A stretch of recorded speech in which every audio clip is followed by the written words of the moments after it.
Okay, if everybody who's interested in energy would come over and fill in some of these seats, I'd appreciate it. I'm Paul Roege. I'm the Chief of the Operational Energy Office working in Army G4. I work for the Director of Logistics, Lieutenant General Mason, who's responsible on the Army staff for operational energy. We support the Army's overall effort in energy that's led by the Assistant Secretary of the Army for Installation, Energy, and Environment, Ms. Hammock. You'll see her at the energy panel tomorrow and potentially walking around over the next couple of days as we talk about energy, not only here but in the different components and in the Army Family Forum. So this is an exciting topic for me to address all of you on because energy is very important to the Army. Now you're probably used to people talking about energy in terms of getting along with less. And so you think I'm going to get up here and tell you turn off the lights and just don't drive as much and use less energy. And what I'd like to tell you is that in the operational domain, that's really not what our goal is. So we may need to watch our costs, we need to not waste energy, but our real goal is to win.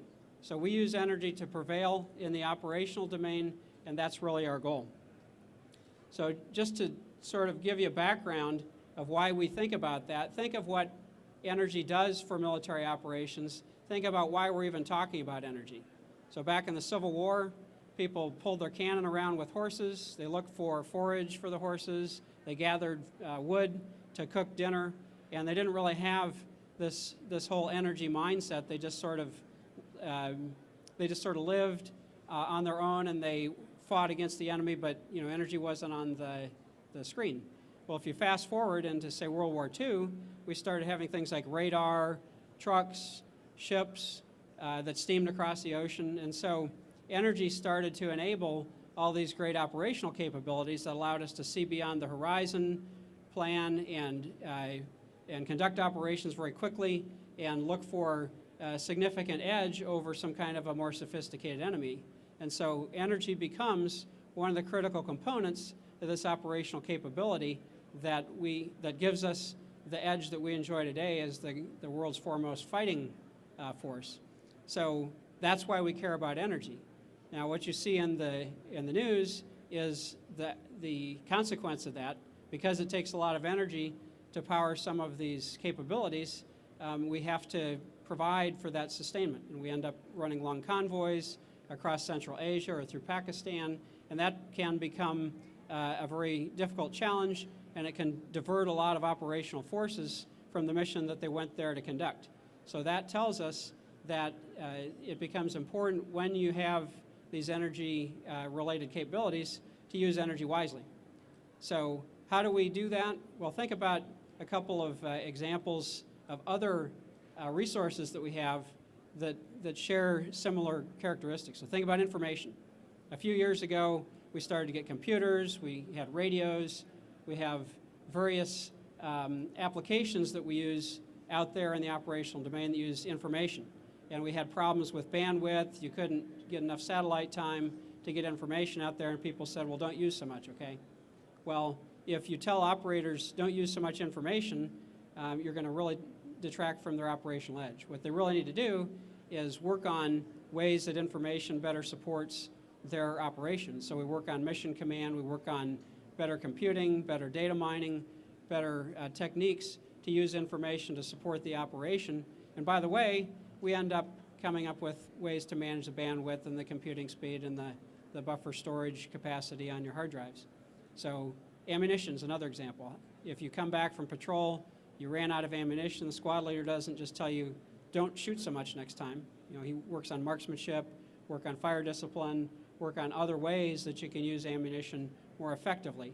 And in the end, you may use less because you're not wasting it, but the real principle is to learn what does that ammunition or what does that information do for you? How can you do your job more effectively with the benefit of that resource and now translate that to energy?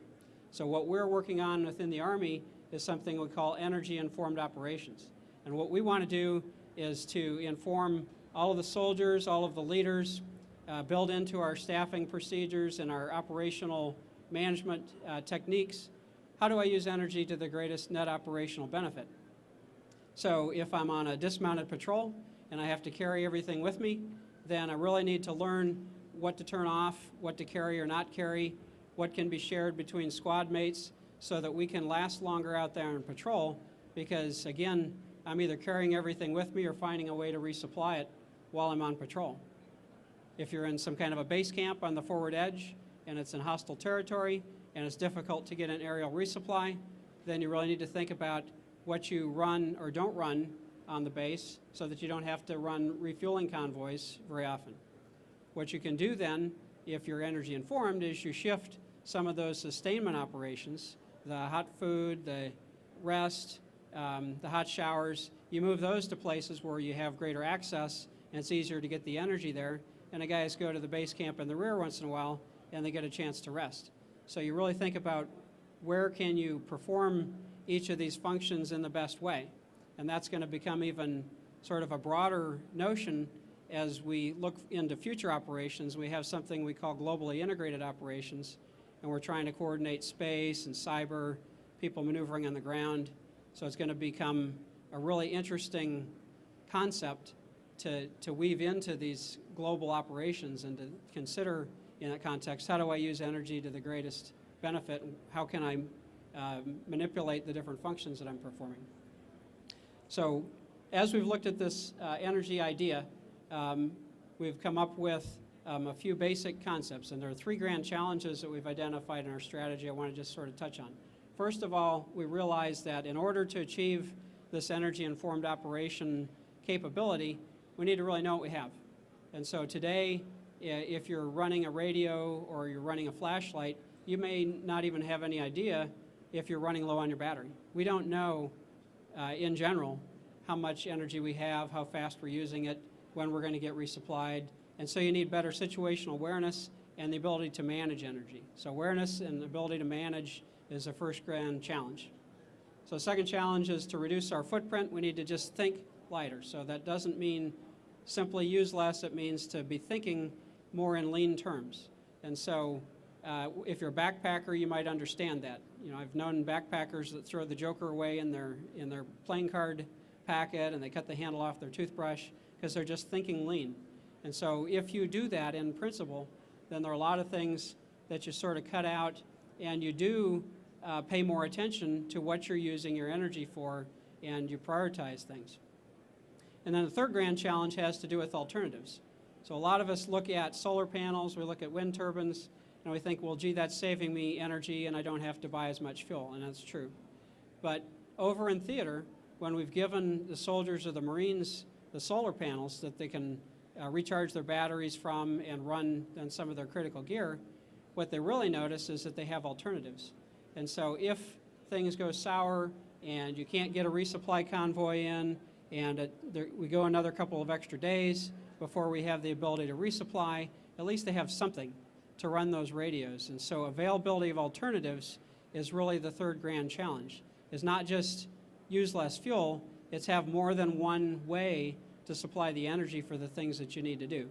And so it's just like if you're a military person, you're familiar with planning routes of march. If you only have one way, if you're canalized into one route, then the enemy knows that, and they know that they can ambush you when you're going down that road. And so if you have a couple of different options, the enemy doesn't have as much of an opportunity to disrupt your operation and take you out. So those are grand challenges. The other thing that plays into our thought process is how do we break this out into something that's manageable? And so just sort of as a 101 educational thing, in the Army we think about 4 basic domains. So we think about energy in dismounted operations. What do soldiers do? What's it look like when you're walking around on the ground and you have to carry everything? And that leads to sort of a set of solutions that's very minimalistic, and you're really thinking about, you know, what do I have to carry, what do I have to turn on, and how can I make things interoperate?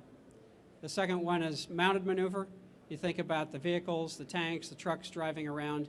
Well, that's a little different challenge. The real challenge with mounted maneuver is that all of your platforms have stuff that they have to carry, whether it's soldiers, weapon systems, radars, electronic warfare systems.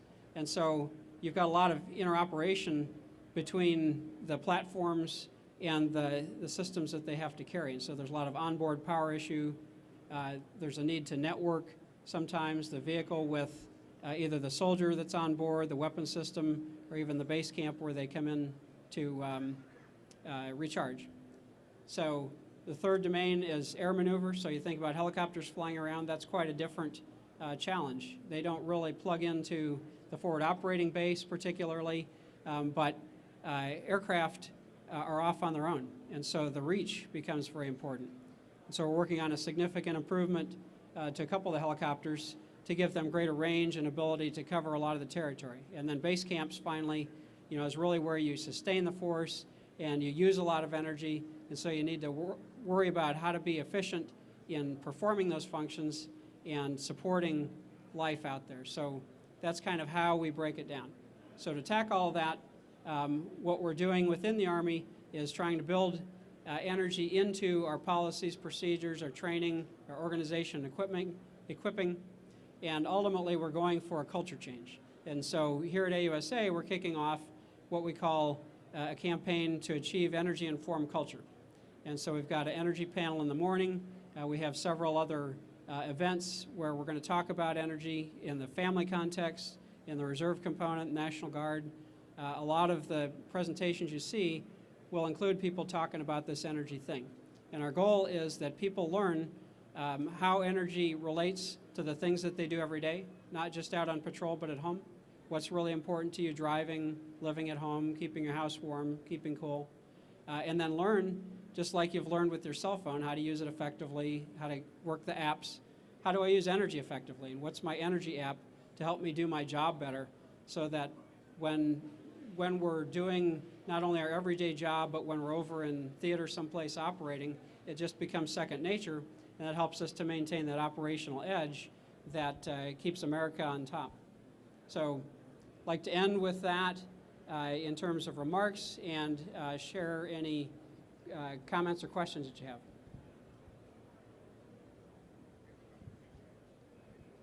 Sure.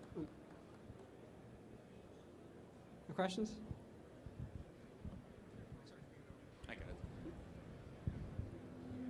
Colonel, thank you for talking today. We've talked a little bit about integration in the past and specifically data. As you make this culture change, where do you see the avenues going in that direction from your offices and the Army's point of view? So the question was, where are we going with integration of data or information and energy? And so if you look at the title of this, Energy-Informed Operations, information is part of that title. And so when you really think about it, in order to do this energy-informed operations where you're making decisions and behaving in ways that take the greatest benefit from every drop of energy, you need information. And so we are, we're trying to find the right places to put data collection out there. So we all have gas gauges, we all have speedometers, but there's other information out there. There's probably some power meters that need to go in the right places on our bases. There are probably some more instruments on our vehicles, for example, that tell you how many miles per gallon we're getting or things like that. And so, so we've got to put the sensors out there.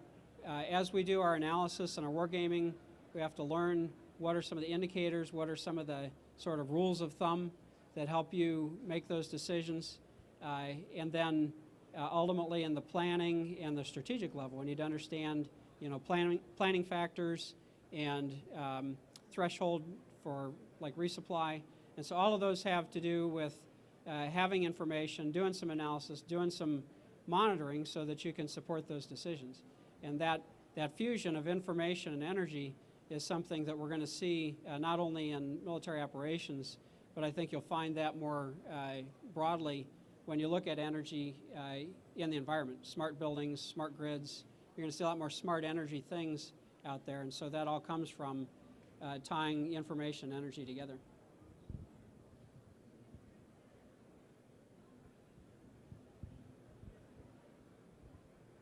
Thank you very much for your presentation. Just a quick question. When you talk about some of these investments in energy-saving infrastructure, will this be just in the continental United States, or are you planning to do this overseas as well? So the question is, where are we making our energy investments? We've been investing in energy in the U.S. for a long time, and so our bases have done a lot of things either with government dollars or leveraging private dollars to invest in energy-saving measures, alternative energy sources.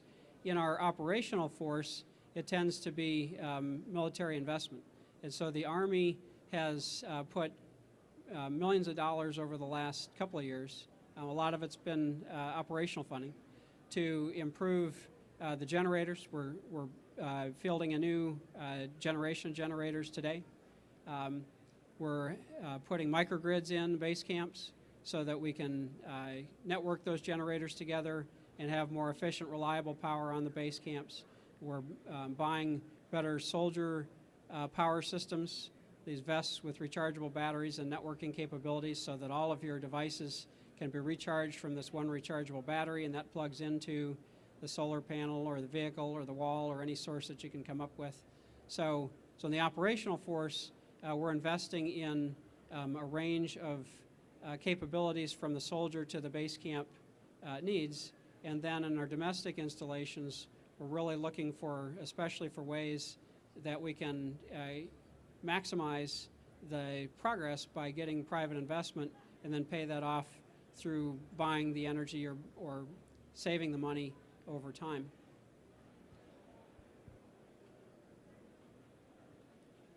Any other questions at this time?